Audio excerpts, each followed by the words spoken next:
Good afternoon. Welcome to Progressive Soup. My name is David Stevenson. We're going to continue the discussion that we had last night. We started with a discussion about, amongst other things, the war in Iraq and the timeline of how things came down and what could have been done differently, what went wrong. And with this, we have Henry Pietras and Michael Zacchea. Henry's acting as co-host for me, while Mark Morash is doing another project. And Michael, who's been on the show, I think at least 8 times now, served in Iraq. I'll let him speak to that amongst their conversation, but and also about his book and his video project.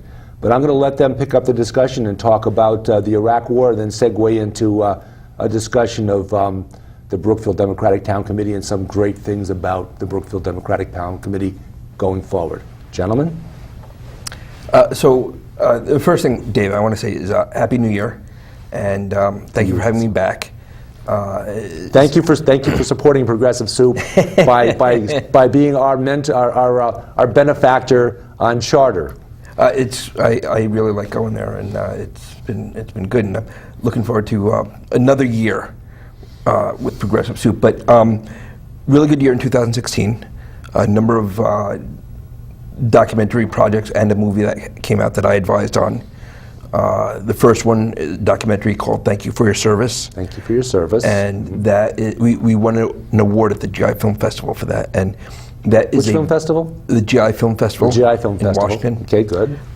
That is a veteran anti-suicide documentary. And you know, the suicide epidemic among veterans is just jaw-dropping. It continues to be 20 per day that we know about, right? So that's only veterans that are captured within the VA, not veterans who are outside of the VA. It's an unbelievable statistic. Is this different from other wars that America's been involved in? It's very, very hard to tell, because in previous years, they did not necessarily, for cultural purposes, not state that something was a suicide or whatever. They'd say it was a gun cleaning accident or as a driving, you know. But so it's very difficult to say. But you know, it's what we're dealing with now. The other documentary was called Military Medicine Beyond the Battlefield, and that aired on PBS. Military Medicine Beyond the Battlefield. Right. Okay. And then the film feature that I consulted on is called Man Down, starring Shia LaBeouf and Gary Oldman, and it's about a Marine returning from Afghanistan with a diagnosis of post-traumatic stress, and he does not get treatment, and with tragic consequences. Now, this is, I guess, you mentioned in the first show that that's fairly timely because of some incidents recently with veterans involved in mass murders in different settings. And you know, the access that veterans have to weapons now, and the both at the state level reduction in funding for mental health care, and you know, the incoming administration's I think priorities. I can very well imagine saying a president like Trump saying, "I like the veterans who don't have post-traumatic stress." That's a little takeoff on his horrible remarks about John McCain. That he's the guy. I don't like veterans that get captured as much as veterans that don't get captured. Right. You know, I think that, and the message in Man Down is that America, we have a problem, and I think we do, and we got to fix it. The book I have coming out is about my year in Iraq as the first advisor for the Iraqi Army. It's called The Ragged Edge, a Marine's account of leading the Iraqi 5th Battalion. And you can find it on Google and look it up. And it's in pre-publication right now. It's due for publication on April 1st. The Ragged Edge. Yes. Watch for that one. It should be a good book. I've gotten very good reviews thus far. From some high-up military folks? Yes, correct. So hopefully it will tell the truth, a truth that has not yet been told about the Iraq War. Well, not to give away the ending, but we know that that the Iraq military, which you helped assemble, eventually fell apart. Yes. And hopefully now is just with the lessons learned just now starting to here's the thing. starting to correct itself? Not even. So what you see in Iraq now is not the Iraqi army. The Iraqi army that exists now is able to do nothing but basically protect Baghdad. And I don't even know if they can do that. If you look at what's happening in Baghdad. But the Iraqi army is unable to project power anywhere beyond the Baghdad area. What you have fighting ISIS in Mosul now is an amalgamation of Kurdish units, Peshmerga, the northern third of Iraq. Yep. and then Shiite militias that are being advised and led by Iranian advisors. So Iran has found its way because of Iraq's the problems that have evolved in Iraq due to our invasion and occupation. Well, ISIS is Sunni. Iran is emboldened further. And this is sort of an apocalyptic showdown between. So ISIS, Baghdadi claims to be the last caliph. He claims to be a direct descendant of Muhammad, and that's what Sunnis believe, is that the leadership of the faithful should go to a direct descendant of Muhammad. Baghdadi is from the Al-Qurayshi tribe. Yeah, that'd be the case if they were a direct descendant of Jesus. I think they probably would get some pretty high support. Now, the Shia believe that the leadership of the faithful should be by religious scholars who are called ayatollahs, which is why and actually Ayatollah Khomeini, the one in Tehran, the one that most people are familiar with, was not even the highest ranking ayatollah. The highest ranking ayatollah is actually in Karbala in Iraq, which is in the south. So this is really a Shia-Sunni fight, with Shia carrying the battle, Shia Iraqis, but being led by Iranian Shia-trained military personnel against ISIS. So the Shia and the Sunni are still at war with each other. Yes. With this is not disastrous conference. This is not a state solution. It is a false impression, I think, that is being portrayed in the media, that this is a Iraqi state solution or response to the ISIS insurgency. It is not.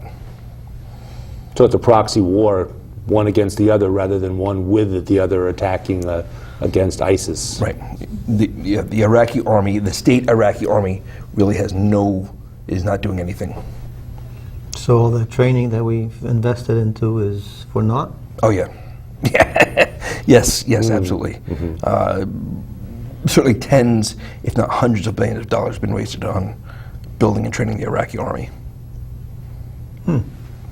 Okay, are you ready to segue on to the local? Yes, let's talk about something happier. Let's talk about something a little happier.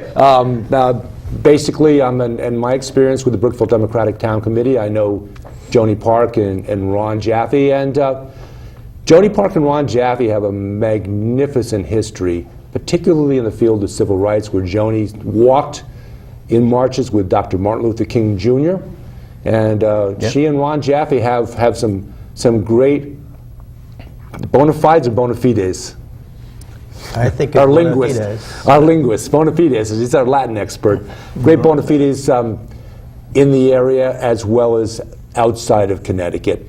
But gentlemen, what's going on with the Brookfield Democratic Town Committee now? Tell us some more. You know more about Joni Park and Ron Jaffe than I do. Joni Park, is a civil rights hero. I mean, she was marching. She was there for the Martin Luther King "I Have a Dream" speech. She marched with Martin Luther King. So she's a real, like in our town. In our town, she is a real civil rights hero. Maybe not an icon like John Lewis, but a local one at least. Yeah, right, absolutely. Statewide. And has become sort of an eminence, an elder eminence in our town. Especially, she's on the Board of Ethics. And the Board of Ethics actually had a lot of work to do in the previous Selectman administration. And then Ron Jaffe has really is the institutional memory for the Brookfield Democratic Party. What do you mean by that? He's been involved for decades with the Brookfield Town Committee and local politics. He's been on the Board of Finance. He's been on the Board of Education. He's been active with the town committee for a couple of decades. So, he's really in a leadership role. So he's donated a lot of time. Yes. in the last numbers of decades, 2 or 3 decades, a lot of time to his fellow Brookfield citizens. Yes. And those two have really carried the flag. And Joni was the first selectman in first select person, but really carried the flag for the liberal and progressive and democratic side of the aisle, but governed or administered the town in a way that benefited everybody in the town, and that's the real trick, is being able to.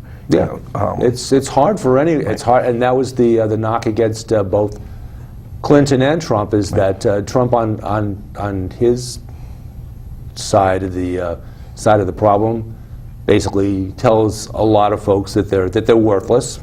Right. And Clinton, during the campaign, she spoke to Trump supporters and called them all deplorables. So how could either one of them have done a good job leading America when you literally sandbag half of the country? Right. Well, and that's the same mistake that Mitt Romney made with his 47% comment. Yeah, he made the same kind of mistake, saying that 47% of people are basically on welfare and don't matter, and that cost him the election. Right. Yeah, I believe that. Perhaps. Certainly didn't hurt. Didn't help him. I really think that we have an opportunity, and I'm working with Henry on this, to do local grassroots value-added action to create. So again, one more thing about Joni and Ron. So Joni did govern for all. Right. When she was directly involved in the selectman's office. Yeah. Yeah, absolutely. Okay, continue. As we mentioned previously, I think that there's great risk and great opportunity here. I think that there's real opportunity for people on a local level to get involved in creating value for our community. I think that at a very basic needs level, people want to live in a nice community. People want good education for their kids. People want a better future for their kids. People want to have a civic or a civil relationships with their, we're all in this together. I mean, absolutely, yeah. So, I really think that there's an opportunity to make that case at a local level to people who are saying, "Oh, how can I get involved? What can I do to make my community a better place?" And doing that on a local level can work upwards to a statewide level, to a national level. Right, and that's really what the Tea Party did. People say that it was a AstroTurf campaign, but people from the Tea Party really worked to get into municipal elections, to get into school boards, and to affect the conversation at those levels. So I really think we have that same opportunity now. That's how they took the country away from us. Likewise, back when a fellow by the name of Howard Dean became chair of the Democratic National Committee, he had a 50-state strategy, won not just the presidency, the Senate, the House of Representatives, but had the majority of governors, and worked progressives and liberals in on the local level and filtered upward. And that's, again, it's not his idea, he took it from the Republicans who did it before him to take over the country. So this thing goes in kind of a cycle where those that work the hardest on the local level eventually run the show, pretty much. One thing I want to say, I really think that labels like Democrat or Republican or progressive are sort of vestigial terms left over from the Second Industrial Revolution. And I really think that, and I read an economist named Jeremy Rifkin, who's at the Foundation on Economic Thought at Princeton. And he says that we are, or he posits that we are in a third industrial revolution. And the traditional understanding of capitalism is the struggle between management and labor, struggle between owner and employee.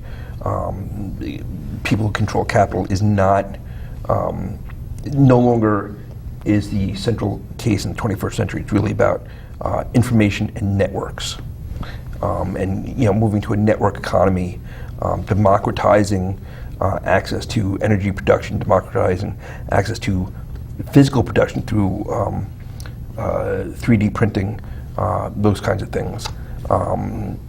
So I am a big believer in networking and network economies.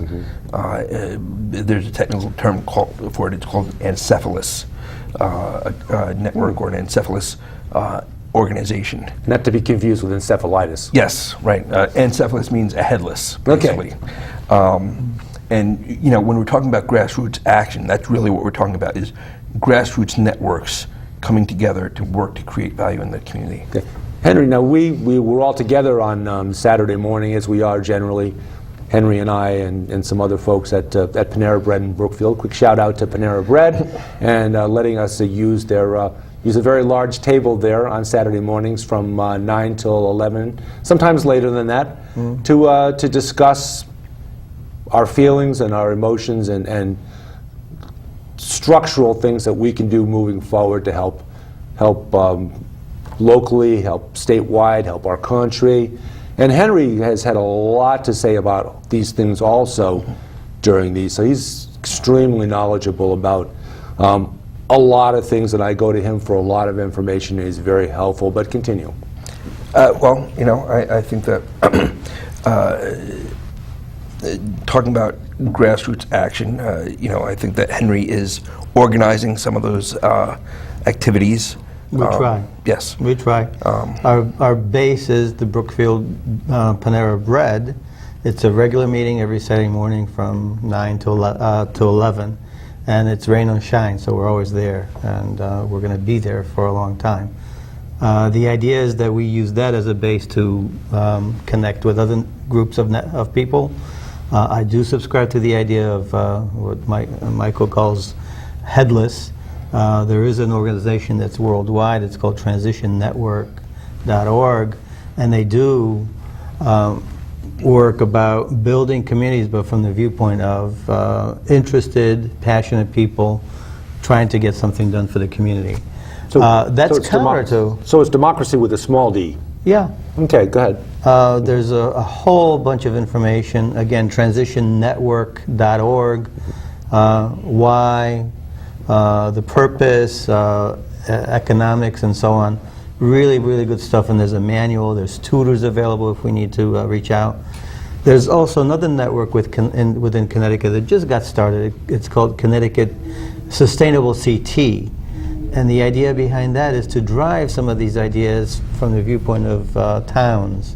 So there's resources. It's based in Eastern Connecticut State University. And they're trying to help communities become sustainable communities. Ultimately, I think all headless organizations end up asking about what kind of community do we want to live in, and so how do we design it, how do we build it, and how do we pay for it? And that, of course, becomes a conversation about, well, we pay too much in taxes, so let's have a conversation about that. Let's break it down, deconstruct it, and then move forward. But I think it's a many people conversation, not just the 10 or so people in our group, but many others that need to get involved to get it moving forward. So I've identified a number of areas where we can potentially work on this, but I call it, I have an acronym, it's SHE. So it's safe, secure, stable communities. Equal access and opportunity in housing and healthcare. And then E5, so it's energy, environment, entrepreneurship, education, and employment. And we can add a couple things to that. So if you want to talk about revenues and taxes, then it would, instead of she, it would be shirt. But these are the areas that we want to have the conversation about. How do we create, or how do we, what kind of community do we want to live in, based on that acronym. And those are the places where we're looking to create value for. Not just Brookfield, but I mean, there's Brookfield, there's the Houstonic Valley, basically the 14-town area where Spectrum sort of reaches out to. Yeah. And then, for this, you can just keep building up from there. But most immediately we're talking about Brookfield. Are you speaking specifically of the Housatonic Valley Council of Elected Officials? Yes. HVCEO? Yes, correct. Okay, which has been together for quite some time. Right. So, I think that those areas we have the opportunity to. People get afraid when you say make change. Change is always a frightening Right. thing. Change is never welcomed. What I prefer to say is add value or create value, and that's it's not just semantics or a euphemism. I really believe that we can do that for our communities. I think that we can build rather than tear apart and do something all over again. And I think that people need to band together now because when you look at what the dialogue is like on a national level, I think that the dialogue that's on a national level is not a dialogue that can take place in our community where everybody sort of knows each other and lives together, and we go to the same grocery stores, and we see our people at the baseball field, etc. So I think that we have a lot more opportunity to be a lot more civic and civil in our town. So places where we can all get together and have that kind of conversation because there's a distraction going on. There's a soccer game or a baseball game. Our kids are involved playing on the field, and we can root for all the kids, no matter which team they're on. And aside from criticizing the referees and the umpires, we can communicate with each other on a positive note. Well, I think the idea is to really focus on the issues. I think that the media and many of us focus on the messenger and the messages, which can be corrupted very quickly. I think if we focus on the issues, I think there's a lot more commonality. And then focusing out of that on the doing. I think we have a lot more in common than So this is bashing everybody. I'm so glad that you talked about focusing on the doing. I just learned a new word the other day. Go ahead. It's orthopraxy. Oh my God. Ortho as in like orthopedic. Well, as in orthodoxy. So orthodoxy is sameness of belief, and this is what certain political persuasion wants. What we really want is orthopraxy, which is sameness of doing. We want people to do things in a certain way. And I'm so glad you talked about doing, because it's not about the believing; it's about the doing. And I think that I just learned. I had this conversation with somebody on Friday night, and I just learned that. And I just try to keep it simple, Michael.